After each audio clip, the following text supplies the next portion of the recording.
Schrade Quick Tips. Sharpen your skills. In this Schrade Quick Tip video, we're going to show you how to gather water in a survival scenario using only your knife. Stick around to the end of the video to pick up a few tips from our experts. Staying hydrated in a survival scenario is crucial. It's generally accepted that the human body can only go 3 days without water before starting to shut down. What if your knife is the only piece of equipment at your disposal? Have no fear. Your trusty survival knife can help keep you hydrated in an emergency. One of the most effective ways to obtain water in a wilderness survival situation is tapping trees. The circulatory system of a tree is known as the cambium layer. It carries water and nutrients from deep below the forest floor to the canopy of the tree. The cambium layer of non-poisonous trees can be tapped for retrieving clean, drinkable water, as the tree itself acts as a water filter. This water, or tree sap, is filled with nutrients and sugars that vary between tree species. The familiar sugar maple tree is known to have the highest concentration of these energy-giving sugars in its sap. Usually, a drill is used to penetrate through the outer layer of tree bark into the cambium. However, in a pinch, a stout survival knife can serve as an improvised drilling tool. We recommend a sturdy, full-tang fixed blade knife with a durable pointed tip capable of withstanding hard use, such as our SCHF-9, SCHF-32, SCHF-30, or SCHF-36.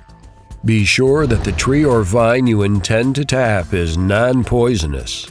If you have any doubts, choose another tree, one you can confidently identify as safe. You'll also want to avoid trees containing high concentrations of tannins, such as oaks. The astringent nature of the sap has an unpleasant taste and could upset your stomach.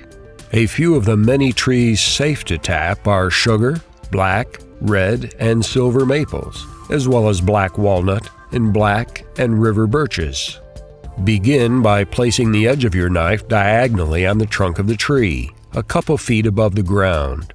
Using a baton stick, baton your knife at a downward angle to a depth of 1 inch or 2 into the tree. Remove your knife and reposition to slightly below the first cut. This time, baton straight into the tree, removing the chunk of outer bark and making a sort of shelf. Do the same thing on the reverse side of the first cut, so that you fashioned a V-shaped trough. Take a small stick and place it at the bottom of the V to act as a spigot, forcing the sap to flow away from the tree for collection. If you have trouble getting your spigot stick to stay in place, take a piece of cordage and wrap it around the trunk of the tree so that it holds the spigot in place. If you don't have a container to collect the sap, try using leaves or, worst case, let the sap drip onto a cotton bandana or t-shirt, then wring the liquid into your mouth.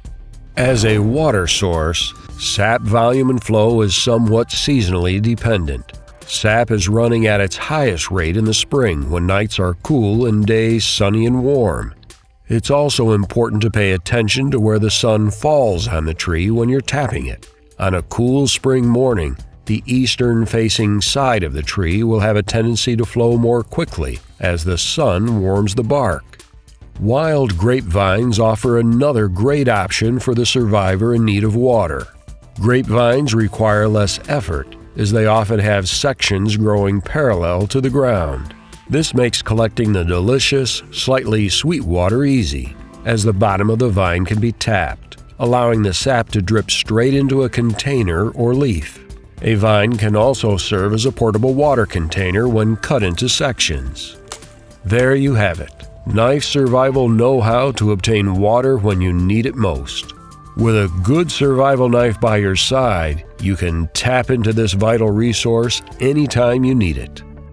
Certain trees tend to be better for tapping than others. Maple and birch trees tend to produce a fair amount of sweet sap. And always remember to pack mud or dirt into the cavity you've created in the tree once you're done harvesting the sap to protect the tree as it heals. For more quick tips on survival and bushcraft skills and tasks, check out our other videos in this series. While you're at it, visit Schrade.com to see our full assortment of quality knives and accessories. But for now, be sure to click the subscribe button above to subscribe to our Schrade Knives YouTube channel. Like us on Facebook and follow us on Instagram and Twitter. Ways you can connect with Schrade are in the description below, along with other great tips and relevant info. To discover more about the gear used in this video, check out the links in the video description on YouTube, visit Schrade.com, or take a trip to your local outdoor gear retailer.